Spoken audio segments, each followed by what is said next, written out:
At first, I was a little nervous because I'm guarded naturally with, my feelings and different things, but I felt an immediate sense of kind of comfort and the familiarity with you.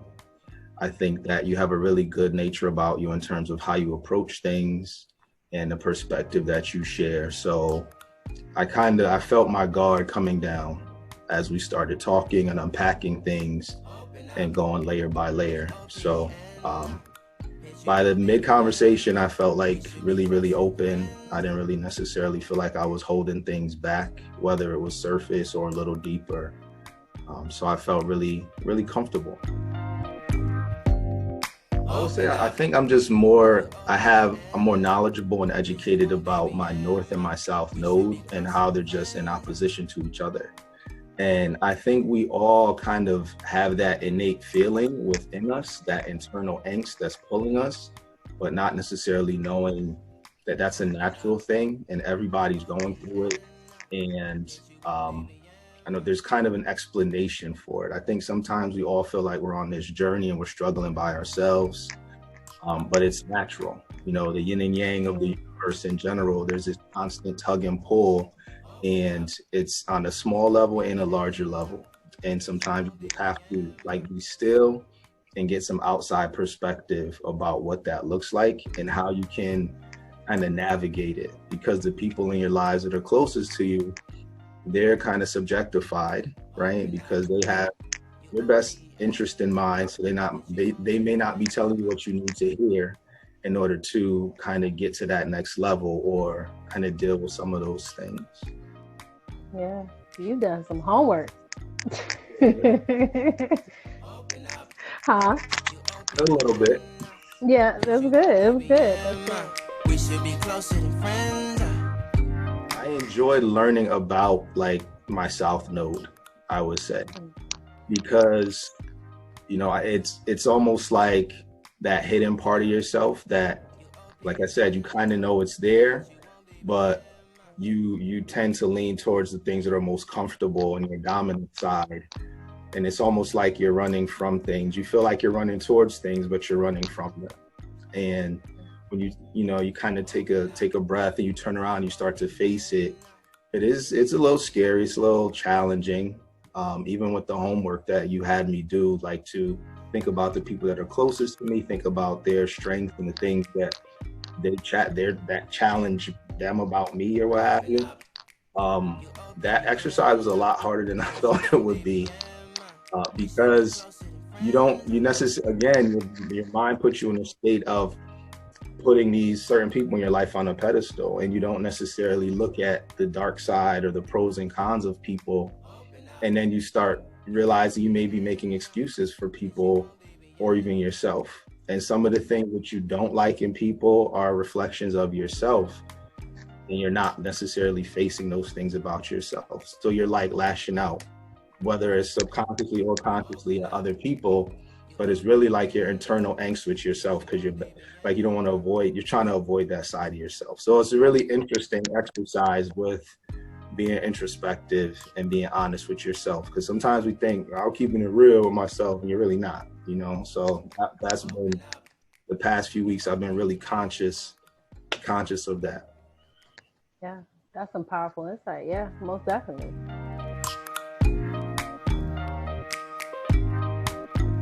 I would say be very honest with yourself.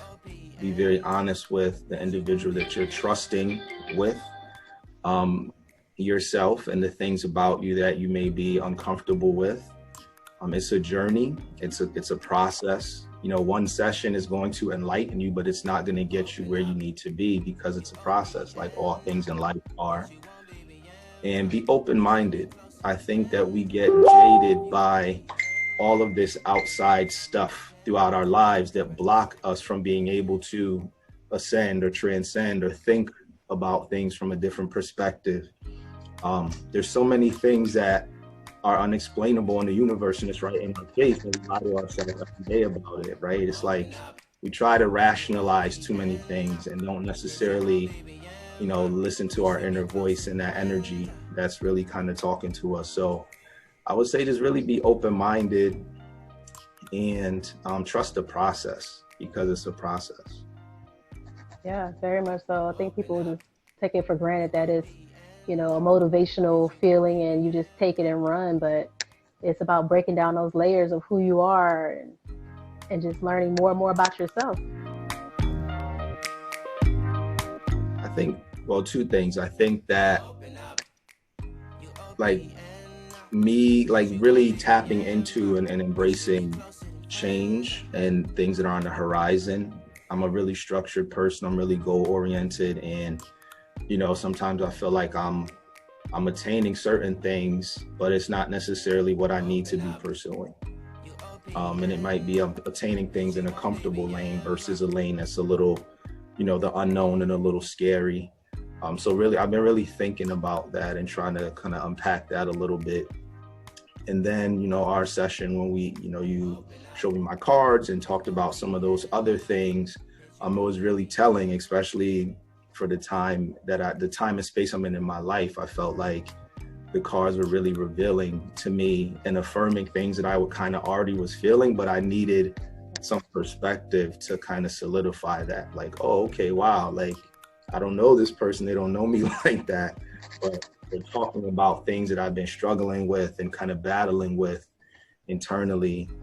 And then when we talked about, you know, a friend that had recently passed away, and, you know, a lot of people, I'm a very private person. A lot of people weren't even necessarily aware of the relationship, that friendship that we had. And a lot of people don't even know that we were friends and that I had that connection with him. And this has been hurting me, you know, since the fall, that someone so close to me and who I admired so much had passed away. And they were kind of speaking to me through you, and some of the things that you shared with me have really kind of resonated with me and keeping me kind of grounded the past few weeks as I'm challenged with this social isolation and all these other things. So there's just so much that we covered in our session that I can't necessarily just pick one thing that really stuck out, but you know, those are the things that kind of have resonated with me and been helping me on my journey so far. Good. Yeah, it was just amazing to me, just with you and some of the others, like how much we did go over in 30 minutes. It's like as soon as it started, we just hit it running, and right. 30 minutes. I mean, it was a lot. It was a lot. So you were a trooper. Yeah, I took a lot of notes. I was prepared. I was ready for class, and you were. I've been reflecting on my notes, and I think that, you know, it's been a good start, a good first step. I'm excited about, you know, the journey and the next steps, and being comfortable with being uncomfortable with certain sides of myself.